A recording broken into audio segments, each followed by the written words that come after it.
विदर्भातील शासकीय रुग्णालयांमध्ये नेमकं काय चाललंय असंच म्हणण्याची आता वेळ आली आहे। विदर्भात प्रशासनाच्या हलगर्जीपणामुळे लागोपाठ घडणाऱ्या माता व बालकांच्या मृत्यूंच्या बातम्यांनी अक्षरशः हादरवून सोडले। मग ते चंद्रपूर जिल्ह्यातील जिवतीच्या घोडणकप्पीच्या माता बालकाचा मृत्यू असो वा अमरावती शासकीय स्त्री रुग्णालयात आगीच्या दुर्घटनेत 3 चिमुकल्यांचा मृत्यू। या घटनांमुळे शासकीय रुग्णालयातील दुरावस्था आणि निष्काळजीपणा पुन्हा एकदा समोर आली आहे। या सर्व घटना ताज्या असतानाच गडचिरोली जिल्ह्यातील चामोर्शी येथील उपजिल्हा रुग्णालयातील आरोग्य व्यवस्थेवर गंभीर प्रश्नचिन्ह निर्माण करणारी घटना समोर आली आहे।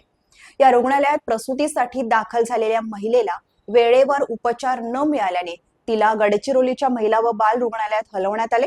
मात्र प्रसूतीनंतर बाळाचा मृत्यू आणि काही तासातच त्या मातेचाही दुर्दैवी मृत्यू झाला। 23 ऑगस्टच्या पहाटे जामगिरी येथील जिजा सातर या महिलेला प्रसूतीसाठी चामोर्शीच्या रुग्णालयात दाखल करण्यात आले होते।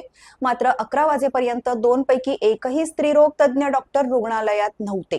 त्याचवेळी महिलेची प्रकृती खालावल्याने महिलेला गडचिरोलीच्या रुग्णालयात हलवण्यात आले। दरम्यान 12 वाजताच्या सुमारास महिलेची प्रसूती झाली।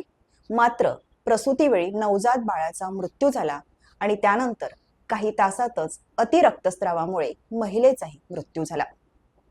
चामोर्शी रुग्णालयात वेळेवर वैद्यकीय उपचार न मिळाल्यामुळेच बाळ आणि माता दगावल्याचा आरोप नातेवाईकांनी केला आहे। डॉक्टरांचा हलगर्जीपणा या घटनेला कारणीभूत असून दोषींवर कारवाई करण्याची मागणी महिलेच्या पतीने केली आहे।